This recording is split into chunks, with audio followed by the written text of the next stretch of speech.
ہم نے رب کے حکموں کو توڑا، ہم نے پرواہ ہی نہیں کی. ہم سمجھے دنیا میں آئے ہیں تو ہماری دنیا ہے، آوارہ ہوں، خواہشات نفس کے مطابق زندگی گزاریں، آنکھیں بے حیائی میں لگی رہیں، سوچیں آوارگی میں لگی رہیں، کان نغمے سنتے رہے، زبان جھوٹ بکتی رہی، ظلم و جبر کا بازار گرم رکھا، عصمتیں عزتیں پامال کرتا رہا، لوگوں کا مال لوٹتا رہا، حق غصب کرتا رہا، کلیجی اور دل چیرتا رہا، لوگوں کو زخمی کرتا رہا، لوگوں کے جذبات سے کھیلتا رہا. پرواہ نہیں کی کہ یہ دنیا ہے، امتحان گاہ ہے، چند دنوں کے لیے آئے ہیں، اللہ کے حضور پیش ہونا ہے، عملوں کا حساب ہونا ہے.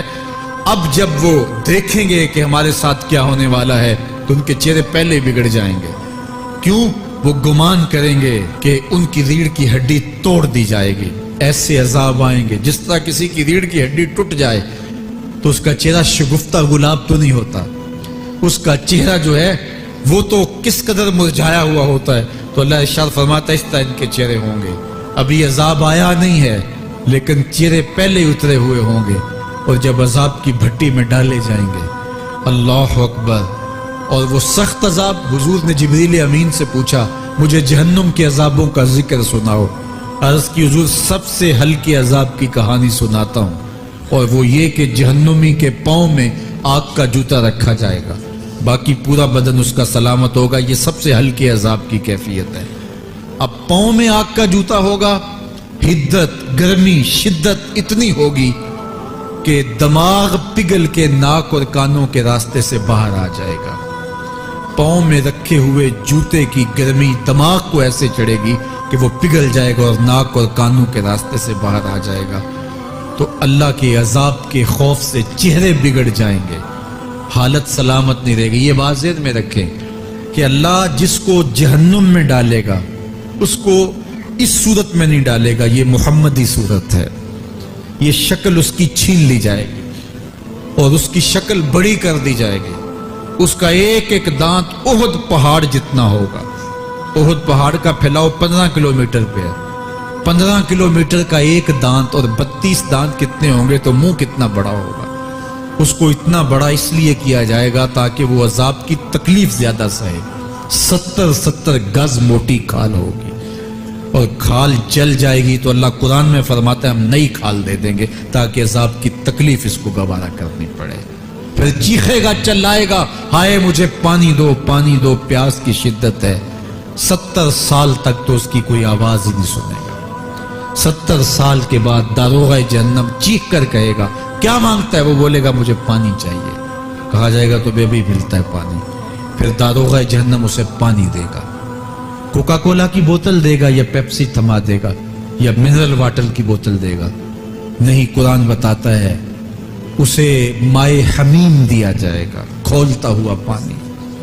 اور وہ اتنا گرم ہوگا جب پینے کے لیے چہرے کے قریب کرے گا اس سے اٹھتی ہوئی بھاپ کی وجہ سے چہرے کی کھال ادھڑ کے اس کے اندر گر پڑے گی، لیکن اس کے باوجود اس کو پینا پڑے گا.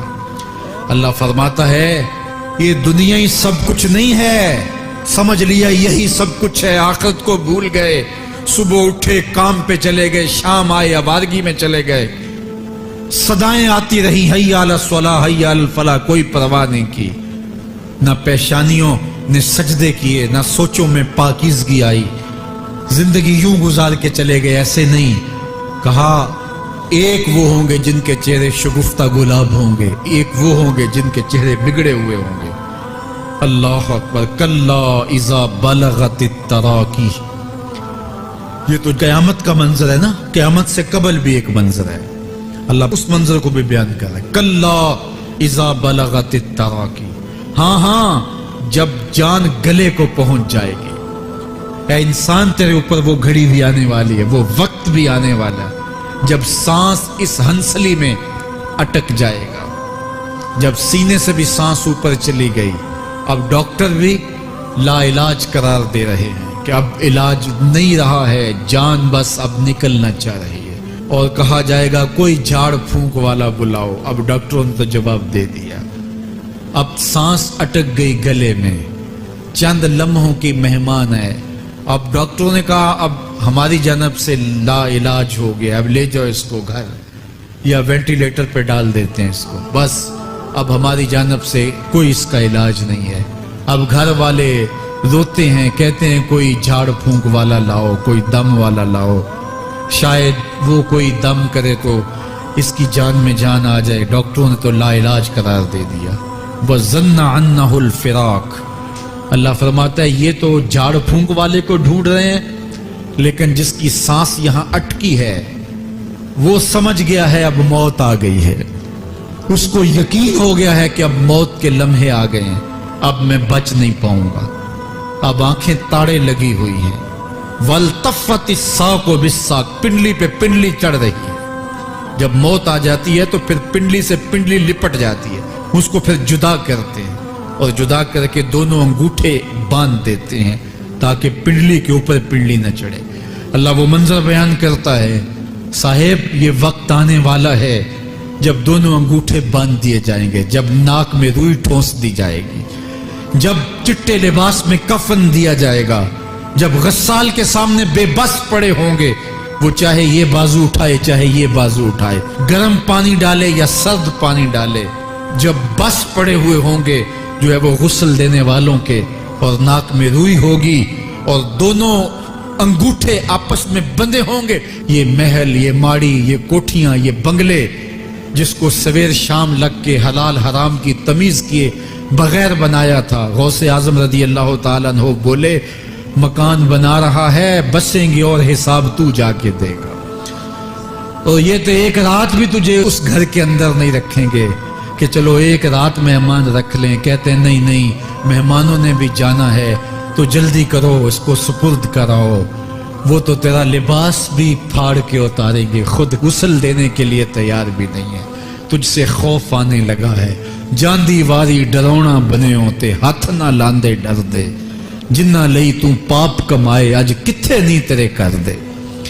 آج تو وہ تیرے ساتھ تجھے غسل دینے کے لیے آمادہ نہیں ہے. وَالْتَفَّتِ السَّاقُ بِالسَّاقِ. جب پنڈلی پہ پنڈلی چڑھنے لگ جائے گی, إِلَىٰ رَبِّكَ يَوْمَئِذٍ الْمَسَاقُ. اس دن تیرے رب کی طرف ہی لوٹ کے جانا ہے. فَلَا صَدَّقَ وَلَا صَلَّىٰ. اس نے نہ تو سچ مانا اور نہ نماز پڑھی. وَلَٰكِنْ كَذَّبَ وَتَوَلَّىٰ. ہاں جھٹلایا اور منہ پھیر کے چل پڑا. ثُمَّ ذَهَبَ إِلَىٰ أَهْلِهِ يَتَمَطَّىٰ. پھر اپنے گھر کو اکڑتا ہوا چلا. اولا لک فاولا ثم اولا لک فاولا. تیری